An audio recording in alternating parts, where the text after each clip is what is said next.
মনে রেখো, একজন মুমিন কৃতদাসী একজন স্বাধীন মুশরিক নারীর চাইতে উত্তম। মনে রেখো, একজন মুমিন কৃতদাসী একজন স্বাধীন মুশরিক নারীর চেয়ে উত্তম। ওয়ালা তুনকিহুল মুশরিকিনা হাত্তা ইউমিনু, তোমরা কোন মুশরিকের কাছে তোমাদের মেয়েদেরকে বিয়ে দিও না যতক্ষণ তারা ঈমান না আনে।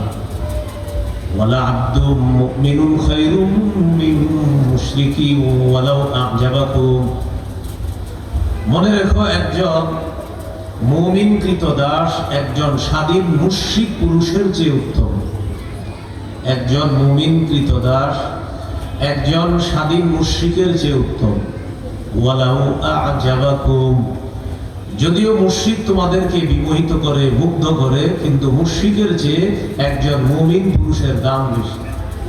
তাহলে দুই আয়াতে বোঝা গেল, একজন মুশরিক স্বাধীন নারীর চাইতে একজন মুমিন কৃতদাসীর দাম বেশি। একজন স্বাধীন মুশরিক পুরুষের চাইতে একজন মুমিন গোলাম, আজাদকৃত গোলাম, তার দাম আল্লাহর কাছে আরো বেশি।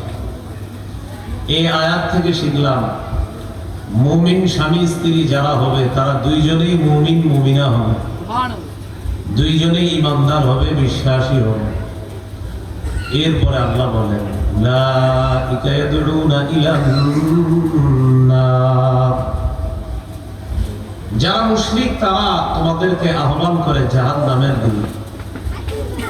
ওয়াল্লাহু ইয়াদউ ইলাল জান্নাতি ওয়াল মাগফিরাতি বিইذনিহি, আল্লাহ তোমাদেরকে আহ্বান করে জান্নাতের দিকে, ক্ষমার দিকে। এই আয়াতের মাধ্যমে আমরা শিখতে পারলাম, মুমিন মুমিনা তাদের মাধ্যমে একটা পরিবারের সূচনা হবে, মুসলিম পরিবার। আল্লাহ আমাদেরকে কথাগুলা মনে রেখে আমাদের পরিবারে এই কথাগুলা যেন বাস্তবায়ন করতে পারি, আল্লাহ তৌফিক দান করুন। আমিন। সহিহ মুসলিমের হাদিস 6667 নম্বর হাদিস। এই হাদিসের মধ্যে আছে, যিনি বিয়ে করবে অথবা যাকে বিয়ে করবে, দুইজনে এমন হতে হবে যে তারা কল্যাণকামী হতে হবে। কথাটা আরেকটু স্পষ্ট করি, কোন পুরুষ কোন মেয়েকে বিয়ে করবে, এই মেয়েটা এমন মেয়ে যেন হয় যে মেয়েটা তার জন্য কল্যাণকর হয়। কোন মেয়ের স্বামী যেন এমন একজন স্বামী হয় যে স্বামী তার জন্য কল্যাণকর হয়। এই জন্য একজন মেয়ের উচিত এমন স্বামী কামনা করা যে তার জন্য কল্যাণকর হবে। একজন ছেলের উচিত এমন স্ত্রী কামনা করা যে তার জন্য কল্যাণকর হবে। সহিহ মুসলিমের 6667 নম্বর হাদিসের মধ্যে আছে, قال رسول الله صلى الله عليه وسلم احرص على ما ينفعك, তুমি কামনা করো এমন জিনিস যা তোমাকে উপকার করে, যা তোমার জন্য কল্যাণকর হয়, এমন জিনিস তুমি কামনা করো। ওয়ালা তাজিজ, তুমি অক্ষম হয়ে যেও না। এই হাদিসের মাধ্যমে বোঝা যায় একজন মুসলিম ছেলের কামনা করা উচিত এমন একজন মেয়ে যে তার জন্য কল্যাণকর হবে। একজন মুসলিম মেয়ের উচিত এমন একজন ছেলে তার স্বামী হিসাবে কামনা করা যে তার জন্য কল্যাণকর হবে। আমাদের পরিবারের অভিভাবক যারা আছে, বিষয়গুলা খেয়াল রেখে আমরা যেন আমাদের সন্তানদের জীবনটা শুরু করার ক্ষেত্রে ভূমিকা রাখতে পারি, আল্লাহ তৌফিক দান করে।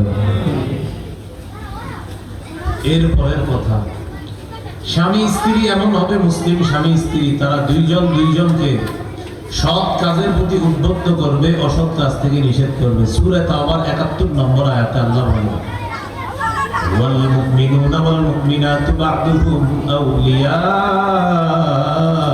بعض يأمرون بالمعروف وينهون عن المنكر ويقيمون الصلاة ويؤتون الزكاة ويطيعون الله ورسوله أولئك سيرحمهم الله। মুমিন নারী পুরুষ একে অপরের অভিভাবক, স্বামী স্ত্রী একে অপরের বন্ধু। এই বন্ধু দ্বারা উদ্দেশ্য কল্যাণকামী, হিতাকাঙ্ক্ষী, একজন আরেকজনকে সৎ কাজের কথা বলবে, অসৎ কাজের নিষেধ করবে। তারা নামাজ কায়েম করবে। স্বামী একটু নামাজি কম, তো স্ত্রী তাকে নামাজের প্রতি উদ্বুদ্ধ করবে। স্ত্রী নামাজ অবহেলা করে, তো স্বামী তাকে উদ্বুদ্ধ করবে।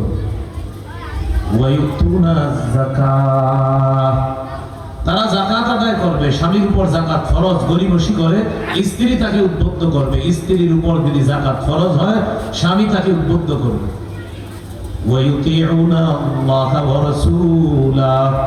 তারা আল্লাহ এবং আল্লাহ রাসূলের আনুগত্য করবে। শেষে ফলাফলে আল্লাহ কি বলে দেখেন, উলাইকা সায়ারহামুহুমুল্লাহ, এমন মুমিন নরনারীকে আল্লাহ রহমতের চাদরে আবদ্ধ করে নেন। আল্লাহ তাদেরকে দয়া করেন, আল্লাহ তাদেরকে মায়া করেন। এইগুলো সহিহ মুসলিমের বর্ণনা। এরপরে গেল সূরা তাওবার ৭১ নম্বর আয়াত, আর শুরুতে গেল সূরা বাকারার ২২১ নম্বর আয়াত। এখন আমরা একটা হাদিস শুনি তিরমিজির ১০৯৪ নম্বর হাদিস। এই হাদিসের মধ্যে আছে একজন পুরুষের সবচেয়ে শ্রেষ্ঠ বিষয় হলো একজন মুমিন স্ত্রী যে তার ঈমানি কাজে সহযোগিতা করে। আফজালুহু ইমরাআতুন তুঈনুহু আলা ঈমানি। একজন মুমিনের জীবনের সবচেয়ে শ্রেষ্ঠ বিষয় হলো এই, তার এমন একজন স্ত্রী আল্লাহ মিলাইয়া দিয়েছে যে তাকে ঈমানের কাজে সহযোগিতা করে। এই হলো একজন নেককার স্ত্রী এমন হওয়া, দিনদার হওয়া। এর পাশাপাশি যিনি বিবি হবে তিনি মিতব্যয়ী হবে। এমন একজন স্ত্রী আপনার ঘরে আসুক যিনি মিতব্যয়ী হবে, যিনি অনর্থক অপচয়কারিনী হবে না। সহিহ মুসলিমের হাদিস ৫৭৭৪ নম্বর হাদিস। এই হাদিসের মধ্যে আছে قال رسول الله صلى الله عليه وسلم كانت في بني إسرائيل امرأة قصيرة تمشي مع امرأتين طويلتين। বনি ইসরায়েলের তিনজন নারী একসাথে প্রায় সময় রাস্তায় হাঁটতো। দুইজন ছিল লম্বা, একজন ছিল খাটো। দুই নারী লম্বা, একজন খাটো। যিনি খাটো ছিলেন তিনি চিন্তা করলেন আমারে খাটো দেখা যায়, বিষয়টা তো খারাপ। তিনি কি করলেন,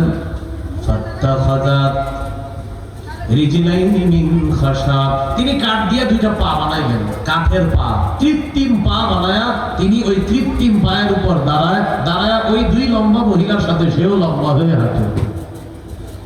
নবীজি হাদিসের মধ্যে বুঝায় এটা অপচয়, এটা অন্যায়, এটা সঠিক না। আপনারা কে বলছে কৃত্রিম পা ব্যবহার করতে? পাশাপাশি ওই মহিলা কি করতো, স্বর্ণ, ওই স্বর্ণের ভিতরে আরো অনেক কিছু লুকিয়ে রাখতো, মানুষ যেন বুঝতে না পারে। এইভাবে সে অপচয় করতো বিভিন্ন জিনিস। তো যিনি স্ত্রী হবে তিনি মিতব্যয়ী হবে, অনর্থক খরচকারী হবে না। বাজারে গেছে একটা সদাই করার জন্য তো 10টা সদাইকারিনী হবে না, একটাই সদাই করে নিয়ে আসে। কথাই বুঝে আসছে? এমন স্ত্রী আর স্বামী, তারা দুইজন একটা দিনদার পরিবার শুরু করুন। সহিহ বুখারীর বর্ণনা ৫০৯০ নম্বর হাদিস। قال رسول الله صلى الله عليه وسلم تنكح المرأة لأربعين لمالها ولحسبها وجمالها ودينها فاصفر بذات الدين تربت يداك। রাসূলুল্লাহ সাল্লাল্লাহু আলাইহি ওয়াসাল্লাম বলেন একটি মেয়েকে বিয়ে করা হবে 4টি বিষয়ের প্রতি লক্ষ্য রেখে। ১ নম্বর লিমালিহা, তার সম্পদের প্রতি লক্ষ্য রেখে। সম্পদ চেয়ে না, কিন্তু লক্ষ্য রেখে। সম্পদের প্রতি লক্ষ্য রাখা মানে যৌতুক চাওয়া না, লক্ষ্য রাখা। ২ নাম্বার ওয়ালি হাসাবিহা, বংশের প্রতি লক্ষ্য রেখে। ৩ নাম্বার ওয়ালি জামালিহা, সৌন্দর্যতার প্রতি লক্ষ্য রেখে। ঘটক যারা আছে তারা প্রস্তাব নিয়ে আসলেই 3টে বলে, আবার বলে হাদিসে আছে, জানেন এগুলার কথা? আসলে হাদিসে আছে, কিন্তু আরেকটা আছে হাদিসে, এটা বলে না। এই 3টে এসেই বলে মেয়েটা মাশাআল্লাহ, মেয়েটা টাকা পয়সা ভাই 4টে ইত্যাদি থাকে, মেয়েটা বংশীয়। ছেলেকে মেয়ের পরিবার সংবাদ দিয়ে দেয়, ছেলের পরিবার জানায় তোর জন্য একটা মেয়ে দেখছি, মেয়েটা বংশীয়, মেয়েটা মাশাআল্লাহ দেখতে শুনতে ভালো, আবার মেয়েটা টাকাওয়ালাও। এতটুকু বললে ছেলেও খুশি হয়। কিন্তু হাদিসে নবী আরেকটা বলছে, যেটা গুরুত্ব দিয়ে বলছে, সেটা এই পক্ষ বলে না, ওই পক্ষ বলে না। নবীজি 4 নাম্বার যেটা বললেন ওয়ালিদিনিহা, 4 নাম্বার দিনদারিতা। 1 নাম্বার সম্পদের প্রতি, 2 নাম্বার বংশ দেখা হবে, 3 নাম্বার সৌন্দর্যতা। নবী বলেন ওয়ালিদিনিহা, 4 নাম্বার দিনদারিতা। হাদিসের শেষে নবী বলেন ফাসফার বিদাতিদ্দিন তারিবা ইয়াদা। প্রথম 3টা যদি পরিপূর্ণ পাও ভালো, যদি নাও পাও তাও ঠিক আছে। 4 নাম্বার দিনদারিতা, এটা যদি পেয়ে যাও মেয়েটাকে বিয়ে করো, অন্যথায় তোমার 2 হাত ধুলোয় দূষিত হোক, তুমি ধ্বংস হো। এই হলো 4 নাম্বার। তাহলে বলেন তো 4টার মধ্যে প্রাধান্য কোনটা? দিনদারিতা। এইটা কথা বলে না, নামাজ পড়তে পারে কিনা, কোরআন পড়তে পারে কিনা, এটা বলেই না। তাহলে এই হাদিস থেকে আমরা জানলাম 4টি বিষয়ের প্রতি লক্ষ্য রাখা। প্রথম 3টি বলে আলহামদুলিল্লাহ, মোটামুটি হলেও আলহামদুলিল্লাহ, না হলেও ঠিক, তো 4 নাম্বারটা হতেই হবে, সেটা হলো দিনদারিতা। আল্লাহ আমাদেরকে কথাগুলা বুঝার তৌফিক দান করেন, আমিন। ইবনে মাজার হাদিস 1855 নম্বর হাদিস। قال رسول الله صلى الله عليه وسلم, রাসূলুল্লাহ সাল্লাল্লাহু আলাইহি ওয়াসাল্লাম বলেন,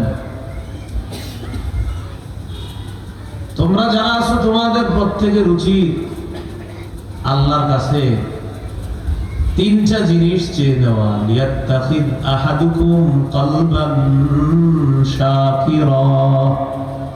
1 নাম্বার আল্লাহর কাছে এমন একটা জিনিস চাওয়া যেটার নাম কলব। এই কলব যেন শুকর আদায় করে, এমন একটা কলব চাওয়া।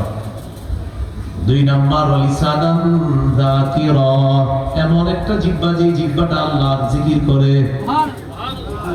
3 নাম্বার আমরাআতান তুঈনুহু আলা তাআতিল্লাহ, এমন একজন বিবি যে বিবি তার স্বামীকে আল্লাহর ইবাদতে সহযোগী হয়ে যায়। এই 3টি জিনিস তোমরা আল্লাহর কাছে চেয়ে নিবা। অন্য হাদিসে আসছে 4টা। কিতাবের নাম আল মুজামুল কবির, 11275 নম্বর হাদিসে হাদিসে আছে। قال رسول الله صلى الله عليه وسلم, أربع من أعطيهن أعطي خير الدنيا والآخرة। 4টি জিনিস কোন মানুষকে যদি দেওয়া হয় তাকে দুনিয়া আখিরাতের কল্যাণ দেওয়া হলো।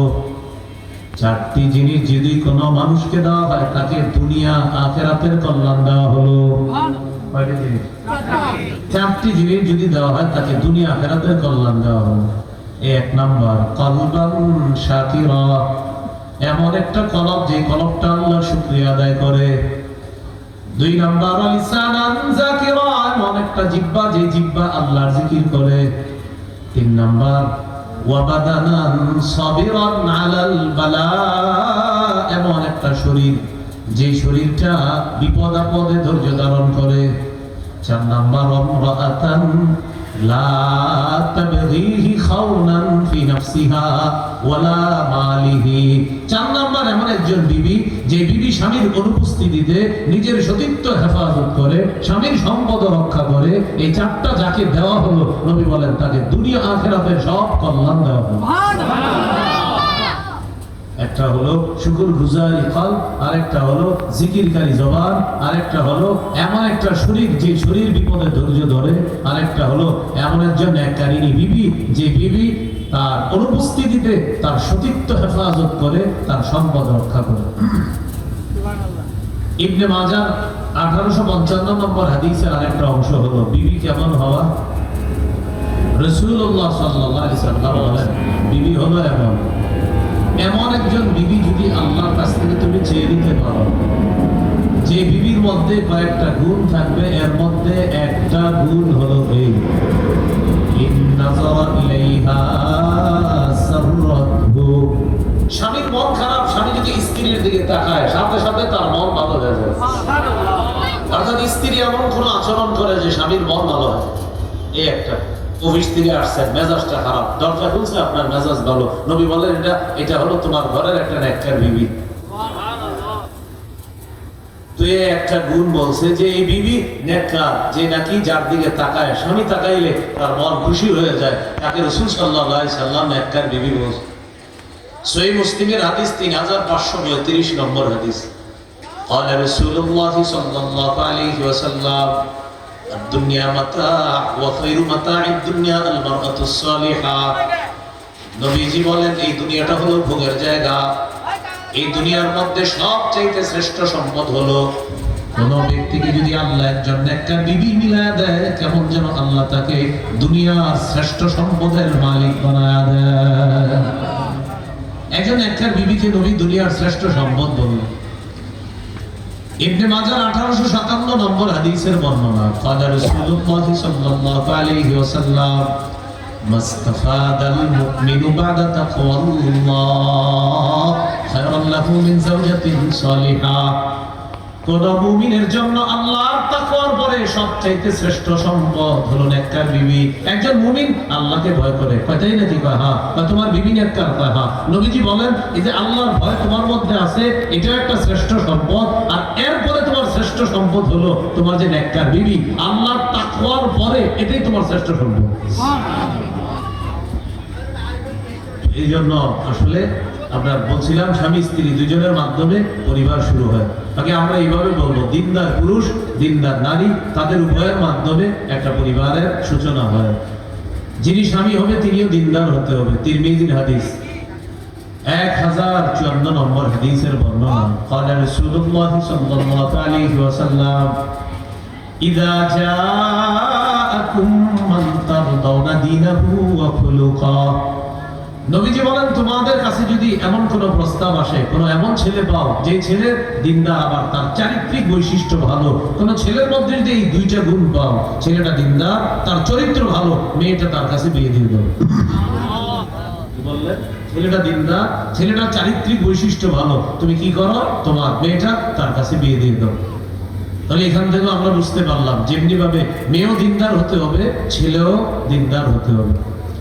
হাদিসের একটা কিতাব আছে নাম সহিহুত তারগিব। এই কিতাবের 1914 নম্বর হাদিস, 1914 এই হাদিসের মধ্যে আছে, قال رسول الله صلى الله عليه وسلم أربع من السعادة।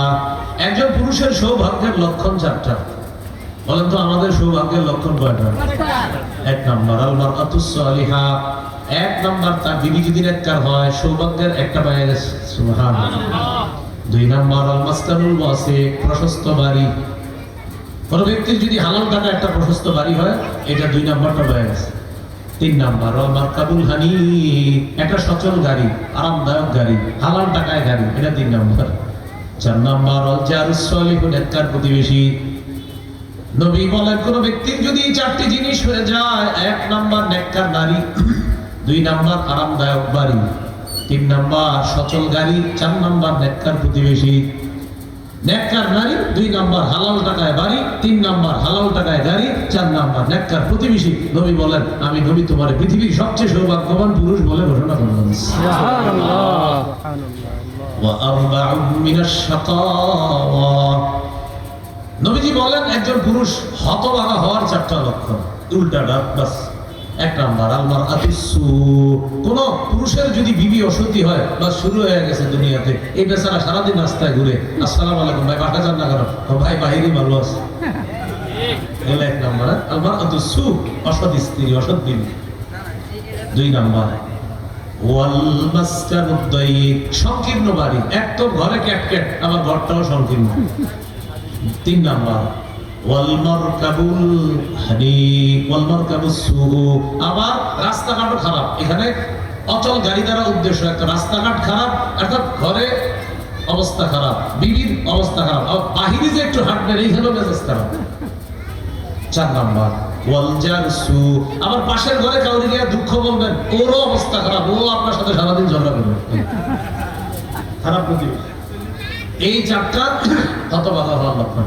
ঢাকা শহর যারা ফ্ল্যাট কিনেন, ফ্ল্যাট কেনার আগে একটু প্রতিবেশীর খোঁজ খবর নিয়েন। এর আগে সারাদিন গান বাজনা করে না একটু নামাজি প্রতিবেশী, না হয় কিন্তু পরে পস্তাবেন যে হারে 1.5 কোটি টাকা দিয়ে ফ্ল্যাটটা কিনলাম, আল্লাহ তুমি কোথায়, আল্লাহ পরে এগুলো বলবেন। এই জন্য আগে একটু যাচাই বাছাই করবেন, তারপর আপনি টাকাটা ইনভেস্ট করবেন। যেন আপনার প্রতিবেশী এমন হয় ফজরের সময় বলে আব্দুর রহমান ভাই মসজিদে যাচ্ছি চলেন, আবার আপনি একদিন তাকে ডাকবেন, তিনি একদিন আপনাকে ডাকবেন। এ হলো নেককার প্রতিবেশী। আল্লাহ আমাদেরকে কথাগুলো মনে রাখার তৌফিক দান করেন। এই হাদিস থেকে বুঝলাম আপনার টাকাটাও যেন সঠিকভাবে সঠিক খাতে ব্যয় হয়। এটাও কিন্তু নবী বলে দিয়েছে যে টাকাটা তুমি হালাল টাকা কত কষ্ট করে কামাই করলা, এটা সঠিক খাতে সঠিক জায়গায় তোমাকে ব্যয় করতে হবে। মনে থাকবেন ইনশাআল্লাহ? তাহলে হলো সৌভাগ্যের 4 লক্ষণ। আবার হতভাগা হওয়ারও কয় লক্ষণ? 4 লক্ষণ। قال رسول الله صلى الله عليه وسلم من رزقه الله زوجة صالحة। নবীজি বলেন কোন ব্যক্তিকে যদি আল্লাহ একজন নেককার বিবি মিলায়া দেয়, আল্লাহ তাআলা তাকে দিনের অর্ধেক সহযোগিতা করে ফেলছে। সুবহানাল্লাহ। কোন ব্যক্তিকে যদি আল্লাহ নেককার বিবি দিয়ে দেয়, আল্লাহ তাআলা তাকে দিনের অর্ধেক সাহায্য করছে। মানে আপনার বিবি নেককার, কেমন যেন আল্লাহ আপনাকে কি বলে জানেন? বান্দা তোমার যে আমি নেককার বিবি দিলাম, আমি তোমার দিনের অর্ধেক সাহায্য আমি আল্লাহ তোমাকে করে ফেলছি। সুবহানাল্লাহ। তাহলে আর অর্ধেক বাকি আছে না? নবী বলেন ফাল্লাতাকিল্লাহা ফিন নিসফিল বাকি। বাকি অর্ধেকের ব্যাপারে তুমি আল্লাহরে ভয় করো। এক অর্ধেক পুরো হয়ে গেছে তোমার বিবি নেককার, আর বাকি অর্ধেকের ব্যাপারে আল্লাহরে ভয় করো। কোনো মতে ইবাদত বন্দেগীগুলো একটু কষ্ট করে আদায় করো, কারণ অর্ধেক তো পেয়ে গেছো, বাকি অর্ধেক পুরো করো, আমি আল্লাহর কাছে পুরস্কার নিয়ে নেব। সুবহানাল্লাহ। এই জন্য নেককার বিবি জরুরি, আবার নেককার স্বামীও জরুরি। আমি কিন্তু বারবার বলছি, শুধু নেককার বিবি এমন না, দিনদার স্বামী দিনদার স্ত্রী উভয়ের মাধ্যমে একটা দিনদার পরিবারের সূচনা করতে হবে। আল্লাহ অভিভাবকদেরকে কথাগুলো মনে রাখার তৌফিক দান করুন। আমিন। এখন একটু মন দেন, এখানে যারা আছেন বিয়ে করেননি এখনো, আর অভিভাবক যারা আছেন আপনার ছেলেটাকে বিয়ে করাবেন বা মেয়েটাকে বিয়ে দিবেন, আপনাদের জন্য প্রথমে করণীয় হলো সূরা বাকারার 201 নম্বর আয়াতের আমল শুরু করা। মানে মাত্র বিয়ের কথা উঠছে যে আপনি বিয়ে করবেন, এই চিন্তাটা মাথায় আসছে, আপনি আমল শুরু করে দেন। যারা ছেলে আছেন আপনারা আমল করেন সূরা বাকারার 201 নম্বর আয়াত আর সূরা ফুরকানের 74 নম্বর আয়াত, এই দুই আয়াতের আমল করবেন। আর যারা মেয়ে, ওই মেয়েদের বিয়ের কথা উঠছে, তিনিও সূরা বাকারার 201 নম্বর আয়াতের আমল করবে। আয়াতটা কি আমি বলে দিচ্ছি, আপনারা পারেন, শুনলে মাথায় এসে যাবে। ربنا آتنا في الدنيا حسنة وفي الآخرة حسنة وقنا عذاب النار। আল্লাহ দুনিয়াতে আমাকে কল্যাণ দেন, এই কল্যাণ দ্বারা যত কল্যাণ সব উদ্দেশ্য। বুখারীতে এই আয়াতের ব্যাখ্যায় আব্দুল্লাহ ইবনে আব্বাস বলেন, এখানে কল্যাণ দ্বারা এটা উদ্দেশ্য একজন দিনদার সুন্দরী বিবি। সুবহানাল্লাহ।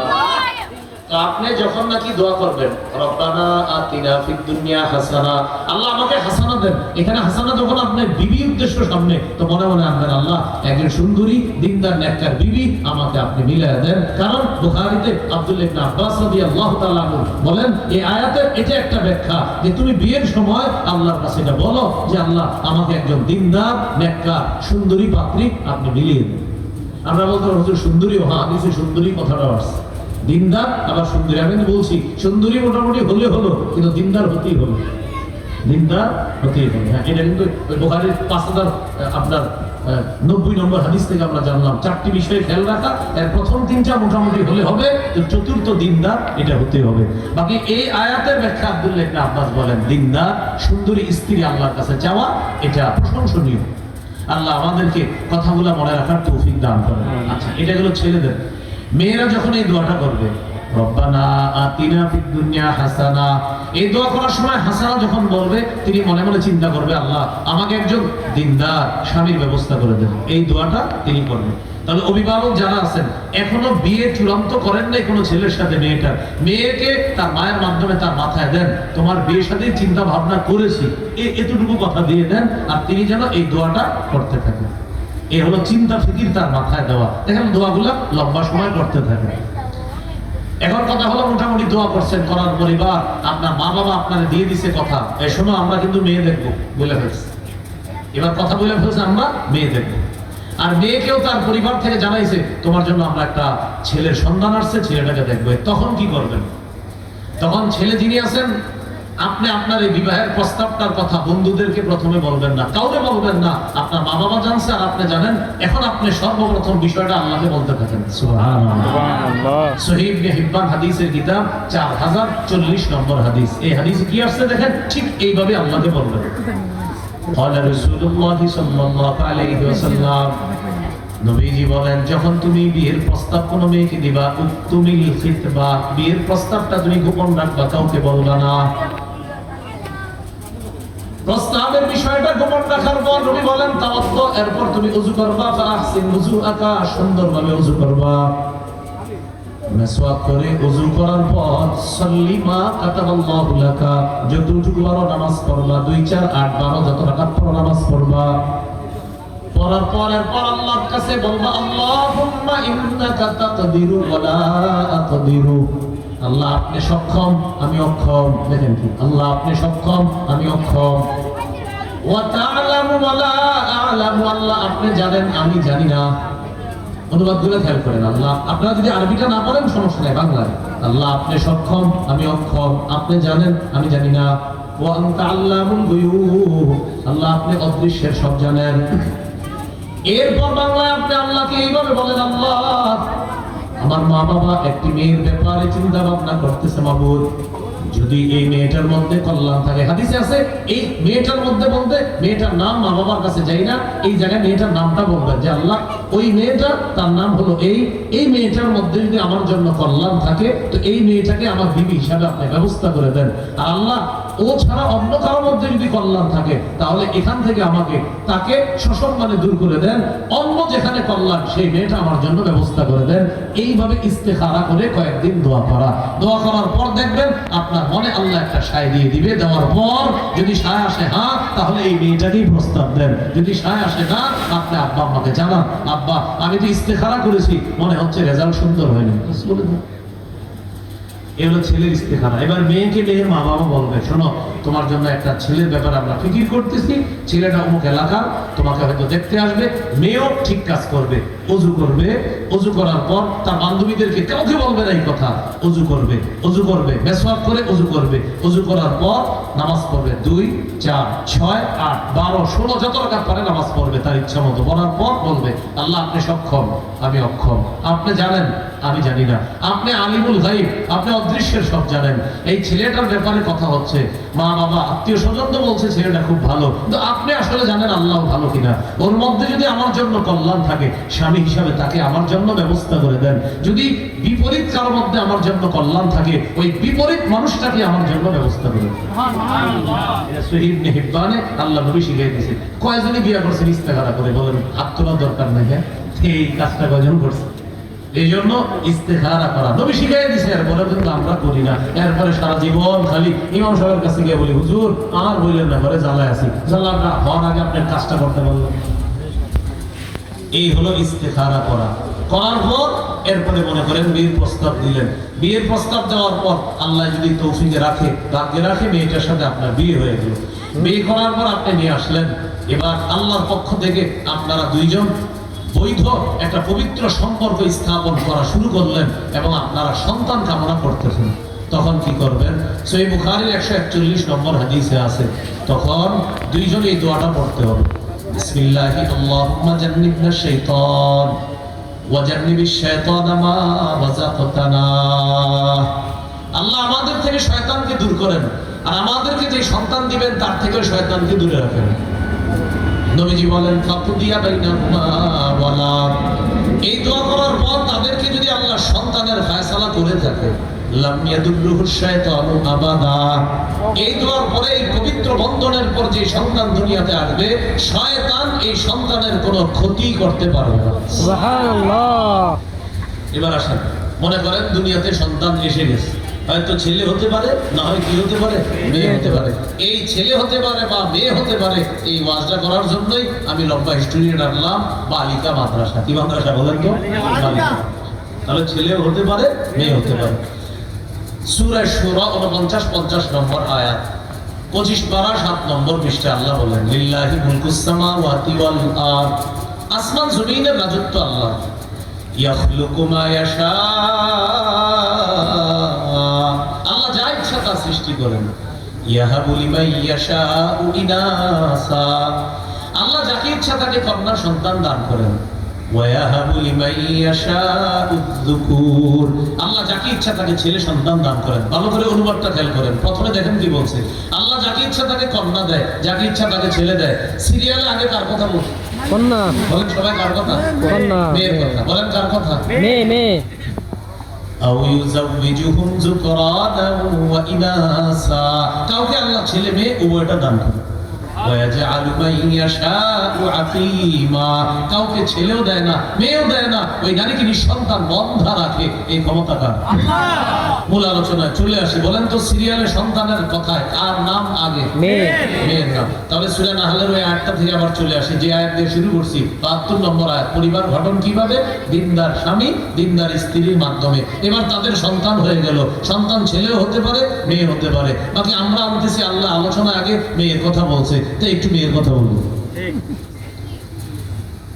তো আল্লাহ পাক রব্বুল আলামিন মেয়ের কথা আগে বলছে কিন্তু আমাদের সমাজের কুসংস্কার মেয়ে হইলে চেহারাটা কালো হয় কপালটা কুঁচকায় আসলে ঠিক কোরআনে আছে তার মানে ঠিকই তো এইটা যে কপাল কুঁচকে এটা আল্লাহ বলে দিয়েছে কোরআনে কোথায় 14 পারা 12 নম্বর পৃষ্ঠা সূরা নাহলের 58 নম্বর আয়াতে আল্লাহ বলে وَإِذَا بُشِّرَ أَحَدُهُم بِالْأُنثَى ظَلَّ وَجْهُهُ مُسْوَدًّا وَهُوَ كَظِيمٌ কিছু মানুষ আছে তাদেরকে যখন কন্যা সন্তানের সুসংবাদ দেওয়া হয় তখন তাদের চেহারাটা দুঃখে ভারাক্রান্ত হয় কপালটা কালো হয়ে যায় চেহারাটা কালো হয়ে যায় কপালের এইভাবে ভাঁজ পড়ে দুঃখে ভারাক্রান্ত মেজাজটা খারাপ কেন হইল এরকম কন্যা হইলে মেজাজ খারাপ হয়ে যায় তাহলে এটা কুসংস্কার এটা করা যাবে না আল্লাহ আমাদেরকে হেফাজত করেন তাহলে ছেলে হোক মেয়ে হোক কার নেয়ামত বলেন কার নেয়ামত চেহারা কালো করা যাবে কালো করা যাবে না ছেলে হইলে আজান দেয় মেয়ে হইলে কাউরে বলেও না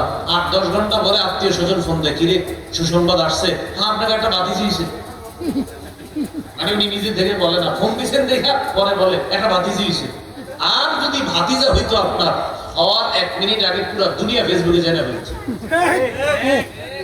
যে ডাক্তার বলছে আল্লাহ চাইলে একটা ছেলে আসতেছে দুনিয়াতে আসে না এখন ওখানে আসতেছে আর মেয়ে হয়েছে 8-10 ঘন্টা পরে আপনি জানবেন না ফোন দিলে পরে বলবে হ্যাঁ ভাতিজি হয়েছে তো মানে উনি মেজাজ খারাপ কি লেগে হইল কারণ ভাতিজি হয়েছে ছেলের পেট থেকে কার পেট থেকে ভাতিজি কি ছেলের পেট থেকে হয়েছে কার পেট থেকে মেয়ে বলেন মেয়ে কার পেট থেকে আপনি চেহারা কালো হয়েছে কেন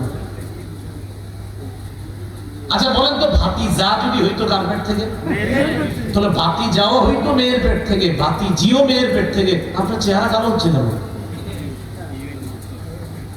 এবার আসেন এক কন্যা যাদের আছে তাদের ব্যাপারে নবী বলেন قال رسول الله صلى الله عليه وسلم من ولدت له ابنة فلم يعدها ولم يهنها ولم يكسر ولده عليها إلا أدخله الله بها الجنة যার একজন কন্যা সন্তান এই কন্যাকে সে যদি কন্যা বলে অবজ্ঞা না করে কন্যার চেয়ে ছেলেকে যদি প্রাধান্য না দেয় আর যদি এই কন্যাকে আদর করে লালন পালন করে নবী বলেন এই এক কন্যার কারণে আল্লাহ অভিভাবককে জান্নাতে প্রবেশ করাবেন সুবহানাল্লাহ এবার যার দুই কন্যা আছে শুনুন قال رسول الله صلى الله عليه وسلم من على جاريتين دخلت انا وهو الجنه هاتين যে ব্যক্তি দুই কন্যার লালন পালন করলো নবী বলেন আমি আর দুই কন্যার অভিভাবক এইভাবে পাশাপাশি জান্নাতে প্রবেশ করব সুবহানাল্লাহ যার 3 বা 3 এর বেশি কন্যা আছে قال رسول الله صلى الله عليه وسلم لا يكون لاحد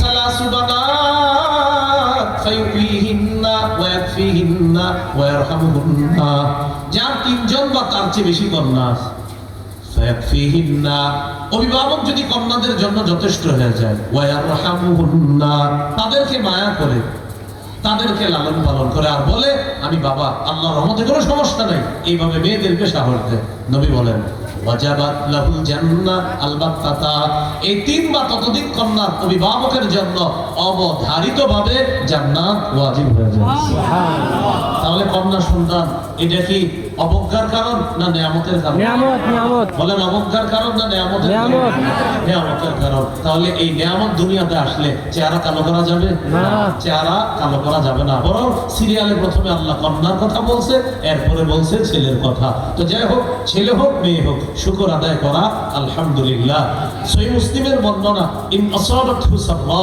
যদি মুমিনের জীবনে খুশির কোনো সংবাদ আসে শাকারা মুমিন সাথে সাথে শুকরিয়া আদায় করে মেয়ে হোক খুশির সংবাদ ছেলে হোক খুশির সংবাদ, মুমিন বলবে আলহামদুলিল্লাহ।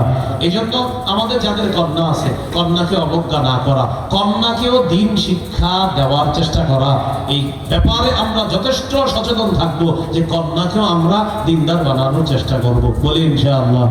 আল্লাহ আমাদের সকলকে যে কথাগুলো আমরা শুনলাম বললাম, আমরা সবাই যেন ছেলে মেয়ে তাদেরকে সমান তালে দিন শিক্ষায় শিক্ষিত করতে পারি, আল্লাহ তৌফিক দান করেন। সুবহানাল্লাহি ওয়া বিহামদিহি, সুবহানাকাল্লাহুম্মা ওয়া বিহামদিক, আশহাদু আল্লা ইলাহা ইল্লা আনতা, আস্তাগফিরুকা ওয়া আতুবু ইলাইকা। আমিন। ওয়া আখিরু দাওয়ানা আলহামদুলিল্লাহি রাব্বিল আলামিন। আল্লাহুম্মা সাল্লি আলা মুহাম্মাদ।